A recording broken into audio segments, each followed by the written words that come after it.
Well, it's ParadoxDoesStuff. Today we're going to talk about, is John Barrowman coming back into Doctor Who? No TARDIS this season, that's new, and has the Doctor been a woman before? We're going to break that down.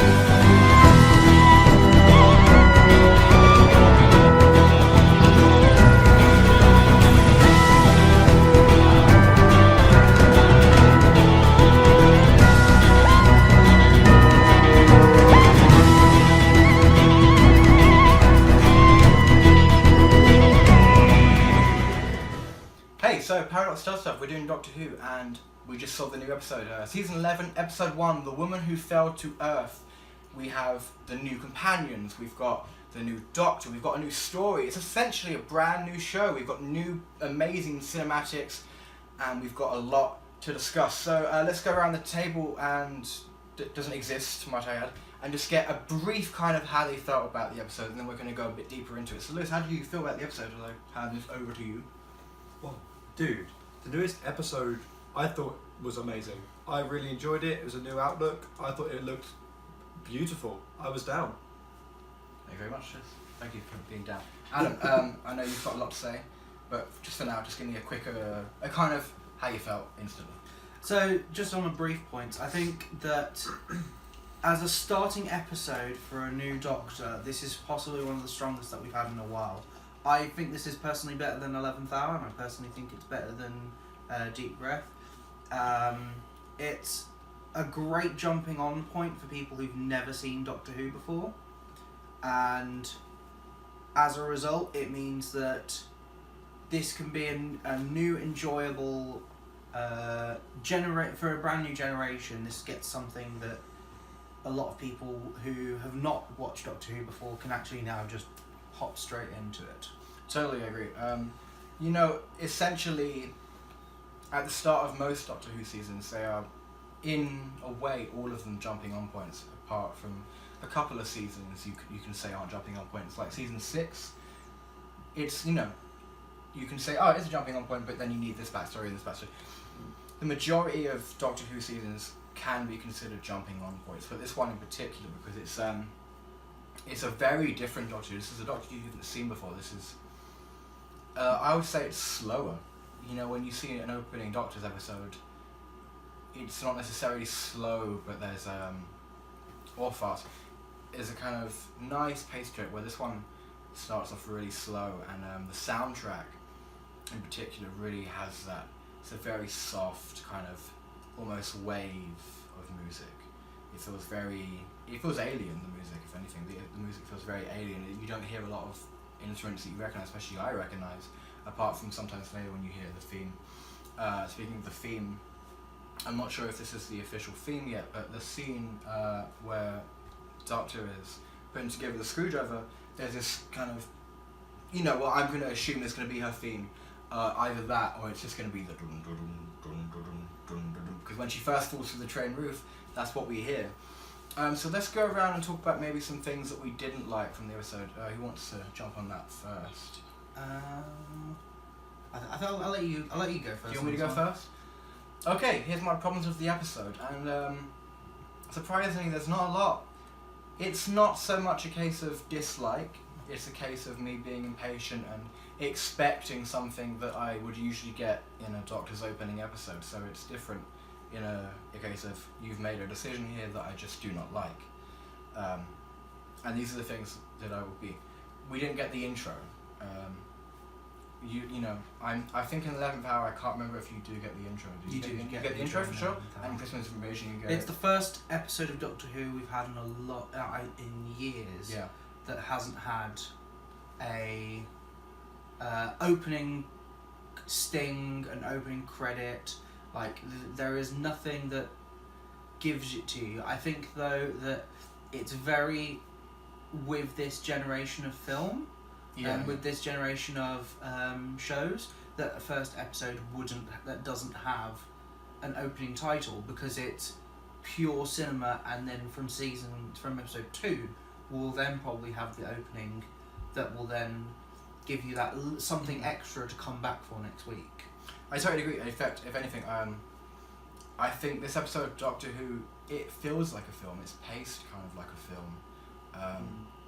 the ending isn't paced as well as the rest of the episode because you defeat the villain of the episode and then there's maybe 10-15 minutes more runtime and it's wrapping it up and then giving you that cliffhanger going into episode 2 where you then hear the closing theme which is very reminiscent of classic Who, Hartnell through all the way to Baker or whatever.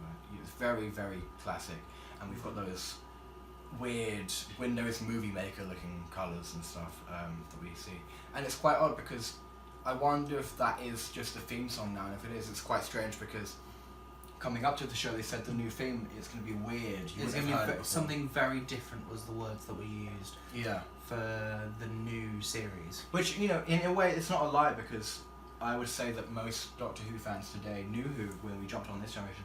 I would say the majority of us didn't watch classic Who.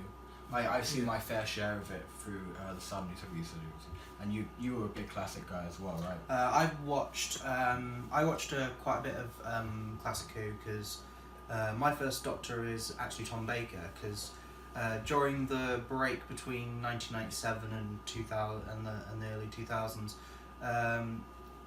that was the point when I started watching like classic Who because it was on like UK TV Gold or something like that.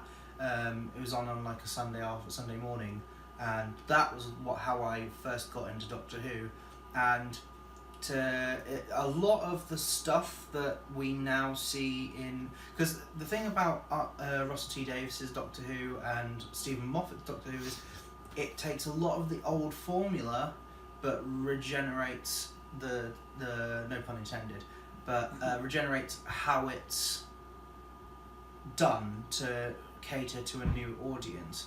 This is doing what Russell T Davies did to classic Who, to new Who. It takes a lot of the things that made the new Who revival great, but then changes it completely again.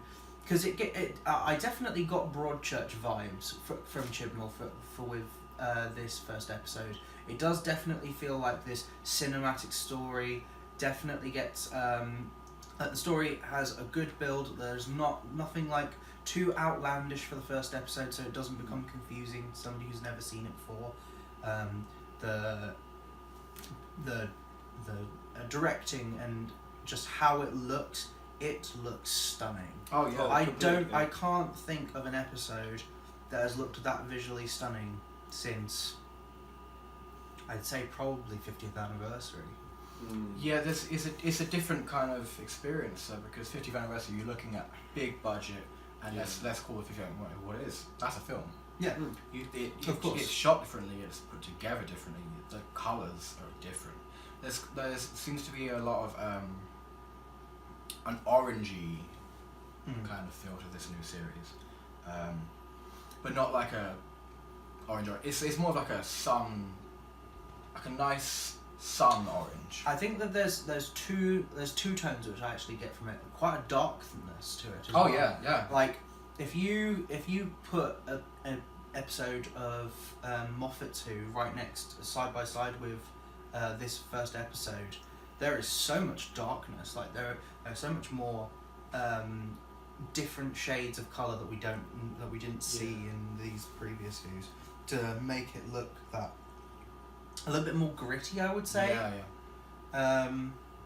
I think it definitely sets the tone to prove the point that it's not going to be like the previous series. It is. It really is like it's like taking your Sam Raimi Spider-Man trilogy and then going and watching The Amazing Spider-Man. It's a Spider-Man you know, but it's not the same. It does, there's slight references to season 10 The Process, and that's only just half an hour ago as a Whitehead Scotsman. I would have liked to have said or heard a little bit more about reference to Capaldi, and that's not necessarily something they do a lot. I mean, Matt Smith regenerates. They literally just showed you David Tennant's face, and then you see Matt Smith walk through it. Matt Smith to Capaldi, you get the phone call, and when it comes to Eccleston to Tennant, you don't really need it because you have Rose. You don't need it. But I think I would have liked, not necessarily a cameo from Capaldi, I would have liked Capaldi to have been... Have something to hand it over? Sort of like a transition into it. Yeah, he had... It's hard to say that because he had literally a whole episode of I've decided not to regenerate and then does it later. But I am of... I don't know if I'm a big majority, but I loved Capaldi, and I think people I speak to, they say, no, Capaldi's not the problem. It's Stephen Moffat, and I'm sure we all agree. But Capaldi was... I really loved Capaldi, especially in his later arcs, where he's not so grumpy.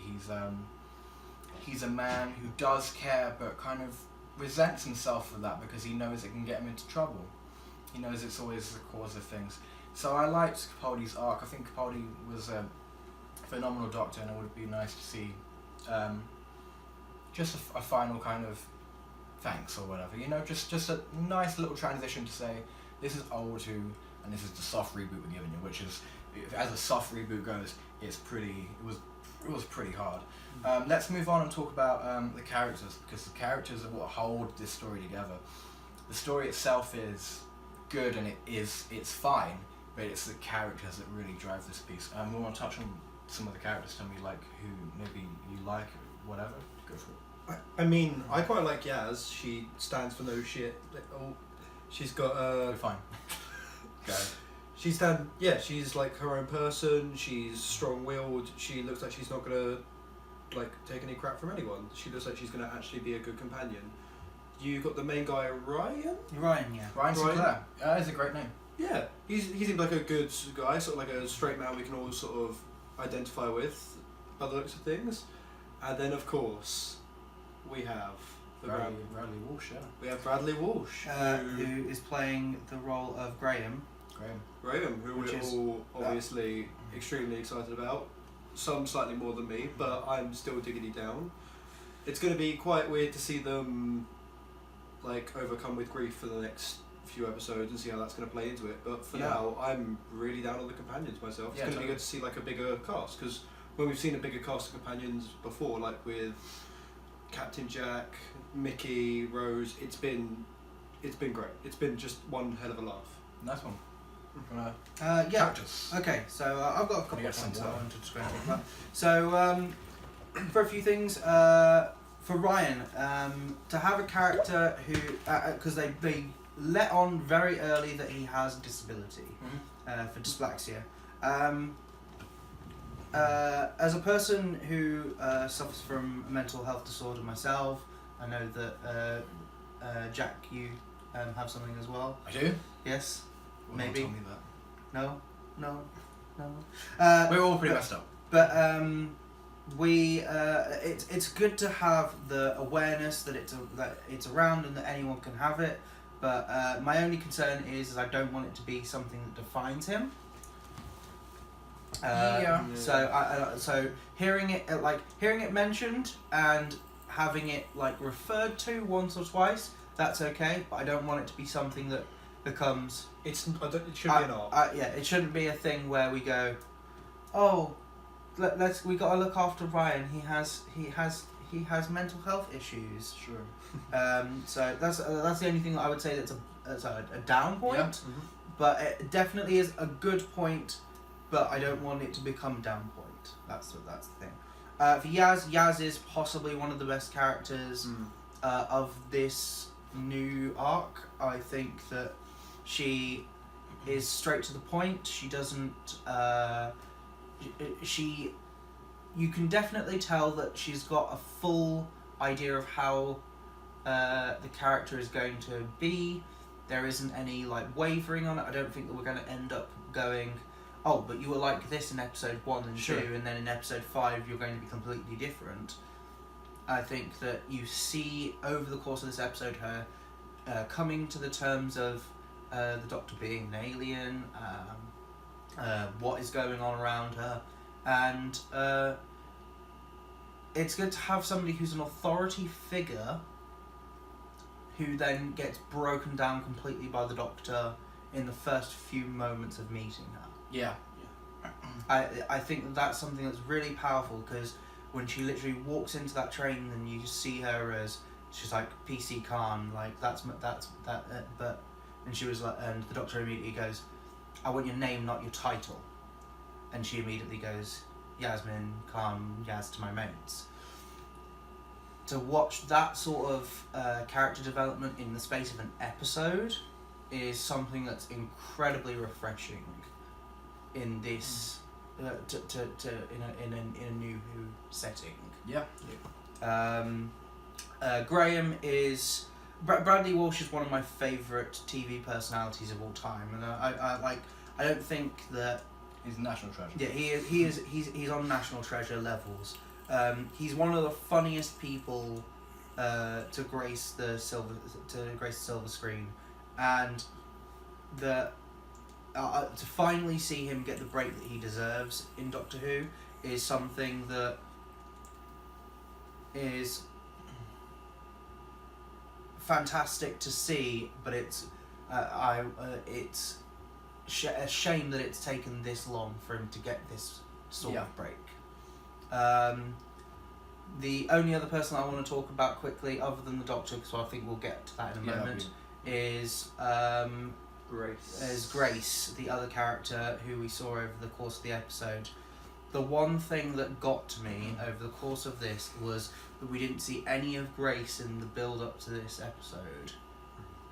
So when we see her around, you felt like as if you were watching somebody with a dying clock. With a clock above like their head. the Mummy on the Orient Express, basically. Yeah. It was like watching that and going, well, we know they've got to die by the end of the episode. How are they going to do it? And that was something that was just which did take me out from the episode. I think that if they just went and put a couple of clips of her in the trailers, it would have been that little bit to push it forward. Yeah, I would say, I'll touch back on that in a moment. I would say something that they've done quite well this season, and something that I, funnily enough, have complained about. Trailers. They haven't really shown much. And at the time, we were of the mind it's garbage. Yeah, no, I no qualms about it. You and I had many a conversation before this season started of why aren't they giving us anything to go off of? There's nothing to give us a taste of what's to come. How are we going to want to watch? But how it's been thrown to us is that we've now had surprises. I was about to say, my rationale for the trailers was, I'm fine with it because it's not like Doctor Who to throw a big trailer at you until the end of episode 1. And then you usually get the rest of the season trailer. And I'm actually now more than satisfied with just waiting for surprises. And the reason for that is in two simple words, and those words are John Sim. If you remember in season 10, John Sim makes his comeback and he was brilliant again. But the problem is he was a flash, his face flashes in the trailer, and then you spend the rest of the season going, he's gonna come, is he gonna come back, is he the one in the vault, what's going on? And yes, you spend the entire season doing that. Then when you get to the final 2 episodes, and you meet this character, you just go, oh, of course, John Sim. So when the surprise happens, I'm John Sim, it's not surprising. So when we eventually see Captain Jack Harkness return, I'm going to feel better about that. Because I thought at the end of the episode, you know, when they're going, this person's in it, Alan Cumming, and all these people, douche, douche, douche. I thought it was going to go, John Barrowman, and I thought that's what's going to happen. And then I would have lost my collective shit. Yeah, I'm saying one, so I would have. But if we do see John Barrowman, which I think is perfect, first of all, I ship her and the Doctor immediately. That would make me so infinitely happy. I know.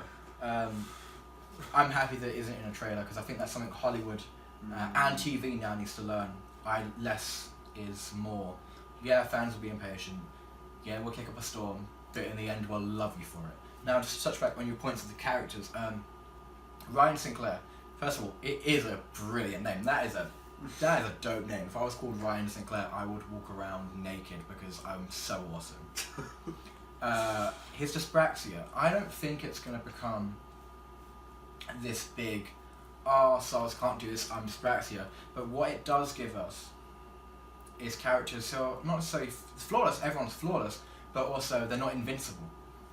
We've got weaknesses. We're not Superman, where we've just got this small thing which is so hard to get that means only if you get that you can kill me. These people are human beings first of all, but they've all seemed to have got something wrong with them. Graham is in remission from cancer. Ryan Sinclair, he has dyspraxia. Yasmin, it's hard to say. I don't think she's necessarily got anything wrong with her. It's kind of like she's in a state of her job isn't what she thought it was to be. Yeah. She's not enjoying her job as much as she could, and she wants more. So there's driving forces for these characters. The characters come together fantastically, and you really believe these characters. I'm not from Sheffield myself, but I really believe these people as real British people that I could meet. The way they interact is like the bus drivers. Mm-hmm. They are bus drivers. That like there's no other way. The characters in this are so good. And the way they work together as well. Like, oh, yes, yeah, of course, you went to school with me. How's your mum? I'm so glad you're doing well. That is Britain, ladies and gentlemen. That is Britain. And like I said, all there's nothing wrong with them. Dyspraxia, cancer, not having a good job. Oh, and the other one's dead. So it'll be good to see it'll be good to see how they use her character again. It's like, come and help. I'm sorry, I'm dead. I'm dead, I can't. But they give me emotions for characters in this first episode that I've known for. What's the runtime? It was a bit longer than a regular episode. 1 hour and 3 minutes. Is 1 hour and 3. And they're all going to be 1 hour episodes for the rest of the season. Yeah, and you've made me care, and I had feelings. And before we talk about what you want to know, is Whittaker good? I will say Whittaker. And we're segueing into it now. Mm-hmm.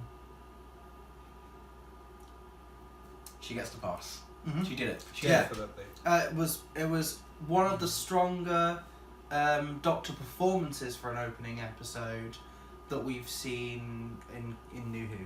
I would actually put it higher than Tennant's performance in Christmas Invasion for a performance of her explaining how a regeneration works, her going and explaining like who she is, what like. How everything to her is completely new. This sense of childlike wonder that you see in Whittaker's Doctor is something that the show desperately needed, and it definitely performed by somebody who is world class. I would say, and this leads me into one, and I real nitpick here. You do get elements of the Doctor's anger, because the Doctor is a flawed character who ultimately is a hero, and you get there's a few things in this episode that really do remind me of Tennant's Christmas Invasion, because Tennant comes out of the TARDIS and he isn't dark, he's not Capaldi, he's not Matt Smith who's just on this mission. The Doctor comes out of the TARDIS a fool, essentially.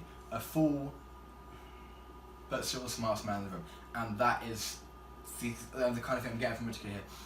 But also, with that foolishness, we also see Tennant's anger in that first episode. Which is something, here's my nitpick of this episode, is I wish you didn't hold back on that, because there's a moment when the villain's defeated and the day is saved, and then Grace dies after that for some reason. Whatever. And I think that's why they cut the next section, by the way. I'll tell you why. There's a moment where this guy pushes the villain off the thing and then says, I am important, which is played for laughs. Mm-hmm. And then you have Whittaker say, you had no right to do that. And it cuts, and it was so abrupt, and I thought they was going to return to that. Because we know how strong and compassionate the Doctor is, but he does not agree with killing her, or she. Now, the Doctor does not agree with killing, and if you kill on his watch, her watch, I'm not doing this on purpose. Forgive me. It's been 50 years of I'm trying to make that adjustment. If you kill on the Doctor's watch, the Doctor's not going to be happy with you. Mm-hmm. And I think the reason they had to cut that is because then you segue into Grace falling, and if you leave it too long, if that conversation continues where the Doctor is now having a go at the guy, then it makes Grace's death even worse, because it's like, well, we've already won. You know, I didn't think Grace had to die. No. And if you did, I would prefer you did it before the villain was defeated. Yeah. That's my only nitpick. I think for Grace's death, it was because we all knew that it was going to happen. We were all like sort of just waiting on it to happen, and then on top of that, for it to happen at such a point where it felt like as if it didn't need to happen. Like nobody was being saved by it. Yeah, exactly. It felt like Silly. a throwaway death. But I get why it happened, Yeah. because they needed to kill somebody off. They needed to kill her off because they needed to invoke that feeling of grief for all characters. But I just think that it was the wrong placement in the story. Totally. I think it should have happened a little bit earlier. Mm-hmm. I think it should have happened. Or it should have happened as he did it on the way. Like if the villain did the killing on the way down. That would have been good. That would have been a way to do it. But for it to Because the Dave's already won. Yeah. They're on the other crane now. Mm-hmm. She attacked the monster for what appeared to be like no reason, honestly. And, I mean, in her head, they're still up there and she's doing it. But then, I just would have preferred it. And that's why I think that following conversation is cut. I do believe there was probably more written in that conversation. Yeah, I definitely think so as well. But it's just the longer they leave it, the longer they have that scene running, the more you kind of wonder why she did what she did. Yeah. And that's the problem with it. I will say this though. Yeah. In the scene where she dies, I found myself looking to Adam and being like, I feel like this bitch is going to die now, and then she did. However, despite thinking this for most of the episode, I still felt myself like sort of moved by the funeral. Like it still was a really strong performance despite knowing it was sort of coming. I think that might have been due to Bradley Walsh's speech at the funeral, but it did have actual No, I want to feeling. see Bradley Walsh sad. No. That makes me sad. It does deserves make you better. sad. Yeah, they do. This episode of Doctor Who doesn't pull any punches. This episode of Doctor Who is raw and real. And I liked the villain. The villain was good. I really liked the effects. Tim Shaw. Yeah, I liked. They did something with his voice that was really good, and it's not anywhere new, but it was new-ish to this show, and it was good. And touching once again on the characters, I think this does work better as an ensemble piece, and I really like some of my highlights are too when the Doctor has a squad. One thing that Capaldi's saga lacked to me, the Doctor should always have some kind of family around him. Yeah, and he's only ever got Bill, who was good. I really liked Bill, or Clara, or Nardole. But one of my favourite scenes, if not my favourite scene from all of Doctor Who, is them flying the TARDIS home, because you've got all those 4 seasons building to this family that he's created.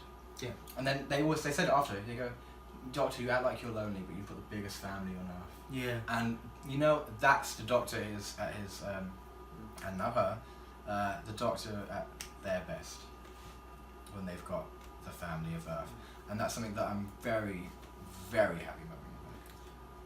I have one point which I want to bring up: the killing of the guard at the construction site. It's still too Why soon. did it have to be the harshest death of them all? Oh, the guy who won his The one who was on his phone to his granddaughter. That made me hurt. That hurt me. The second he said his last words were "I love you," I was like, he's dead.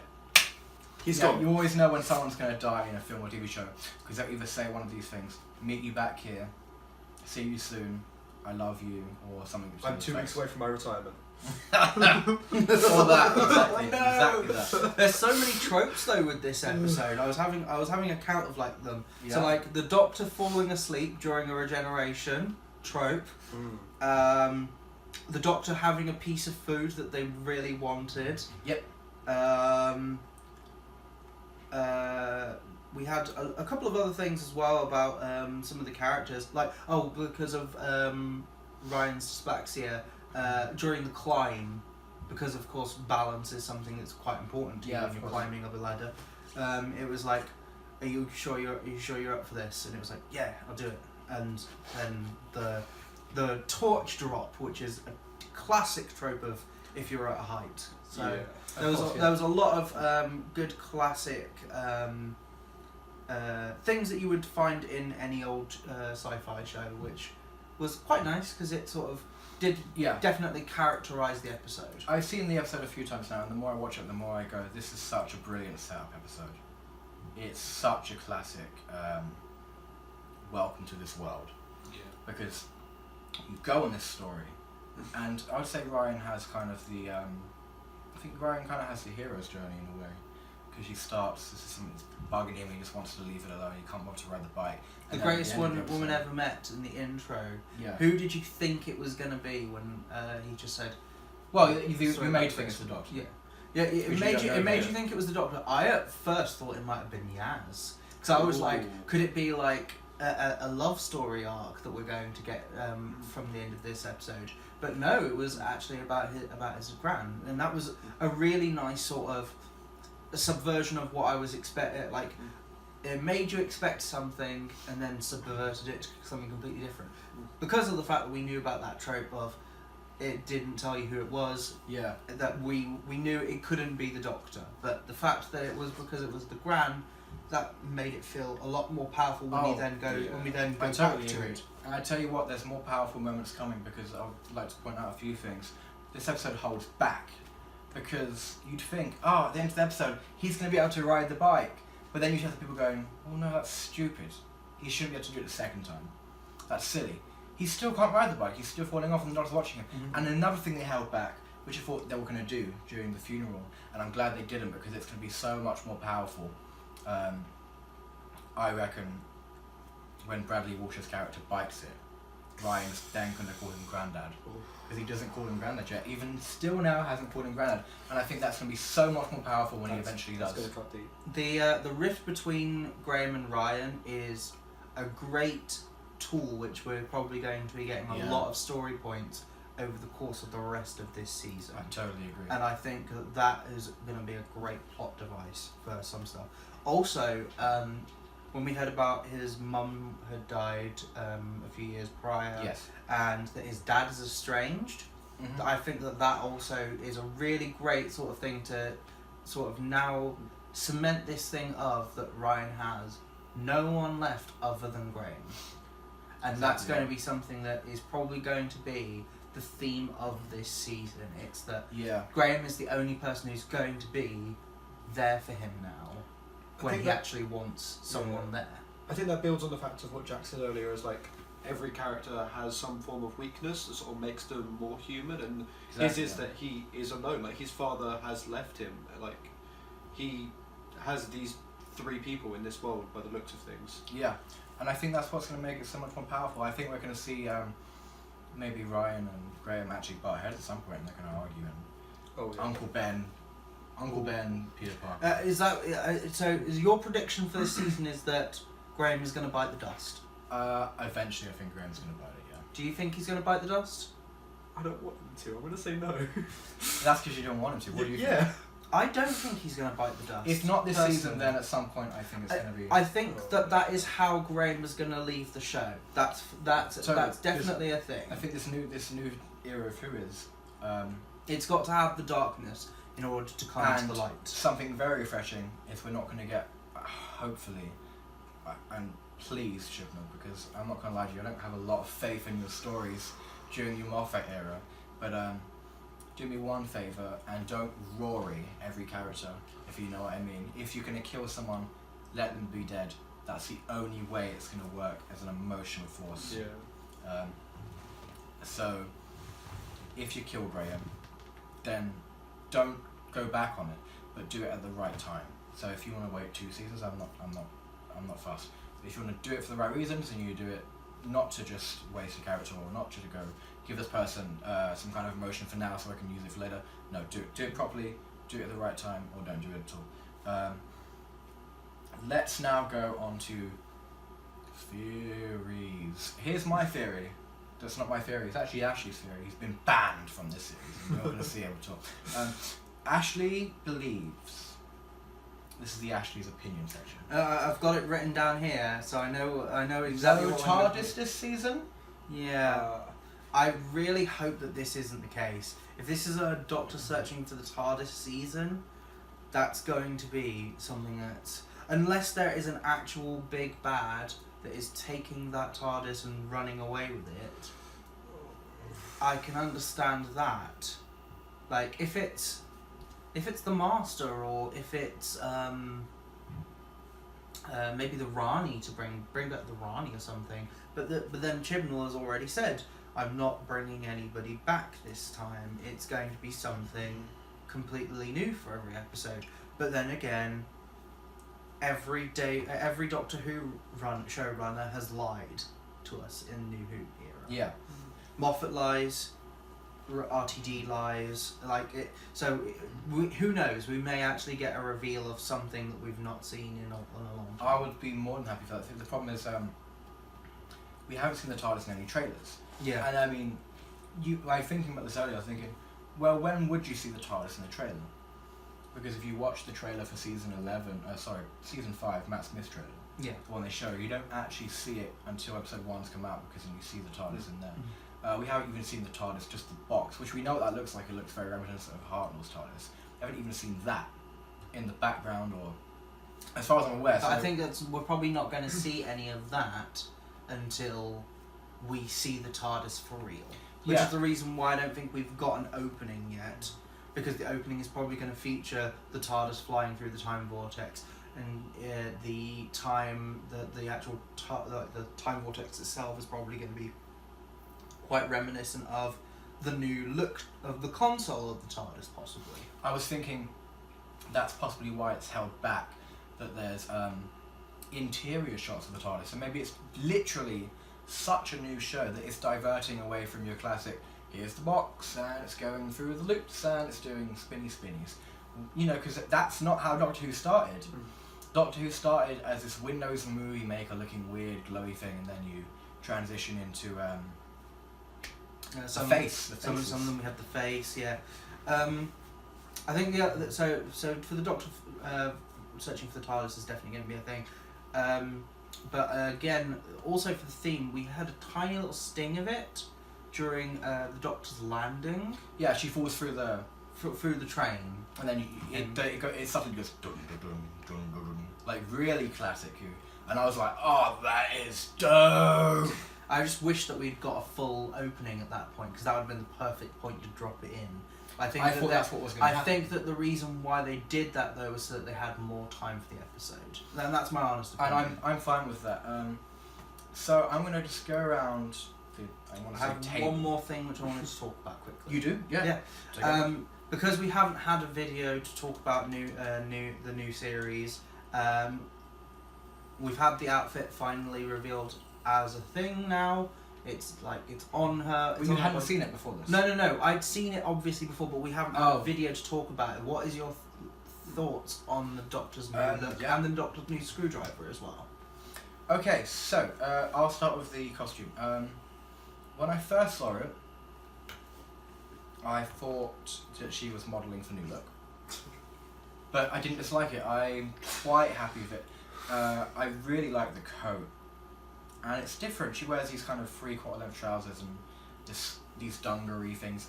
Dude, I know people can have the problems with it. It's the Doctor. It is. That is a Doctor outfit right there. Bear in mind that it's probably going to change up, maybe different shirts, and your classic Doctor Who costumes will, feature the coat is usually the same, and then interchangeable shirts or bow ties, whatever it may be. Sometimes tie, whatever. It will change subtly as the series progresses, and remember in the second season it will change a bit more. I really like it now, a lot more than when I first saw it, and I didn't even dislike it then. And it's refreshing because, and also I actually really like her earring thing. I think that's really cool. The earring thing was when we first, because I didn't see that before in the outfit reveal. That was something that was definitely revealed to me with that episode, and I thought, wow, that just really suits her. It just completes that together. It completes the look completely to it. It's also refreshing. I think it's the colour palette I'm in love with. It's refreshing because we come from Capaldi, who's predominantly dressed in very dark blacks, and that works really well for the character. and you'll notice that there hasn't been a costume for the Doctors that doesn't suit the character. So I think the actors always have a big part in choosing the costume. Yeah, so I feel they that. have to feel it. They have to know it works. Like if you look at Eccleston, he's rough and ready. He's got a leather jacket on. He wants to bang you in the face. Your Tennant, cheeky boy, quite smart. You know, got the suit and a tie with his sneakers, his sand shoes, his beach shoes as sand shoes and Grandad. Yeah. I demand to be incarcerated in the tower immediately. If my co-conspirator is sand shoes and Grandad.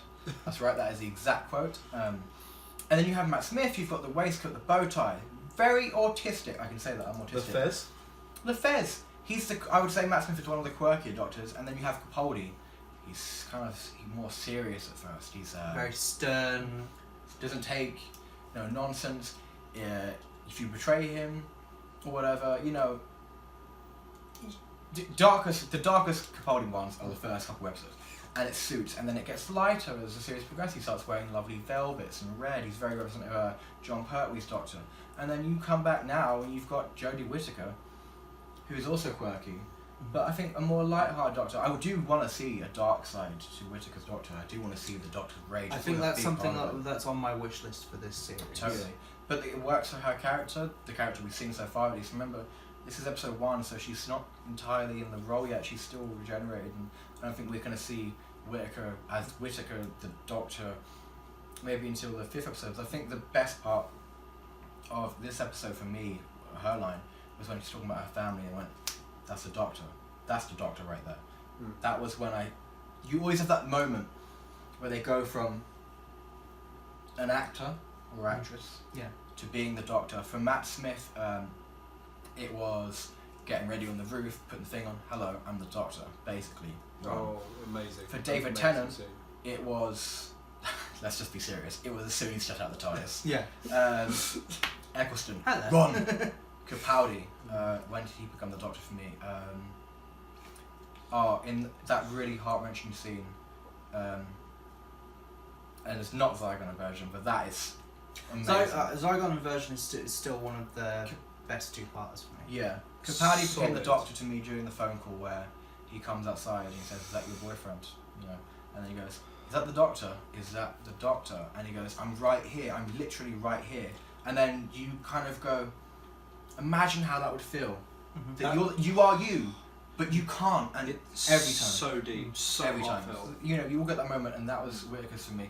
The Screwdriver, hated it when I first saw it. Hated it. Well, I knew it was going to be constructed.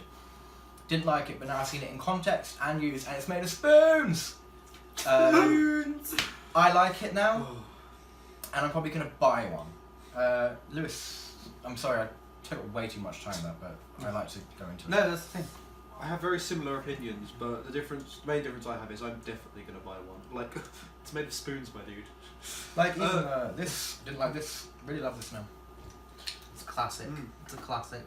So it's, in fact, it's so old that it's dying. You can see, like... Let's get a mic on that. Listen to that sadness. It's not... it's a regular strain. It's breaking my heart. Yeah, I really like her outfit. I honestly, like, at first, I was like, okay, that's chill, whatever. But now I'm sort of down, like, yeah, this is great. I think the way her hair looks, now that she's got the earrings, amazing.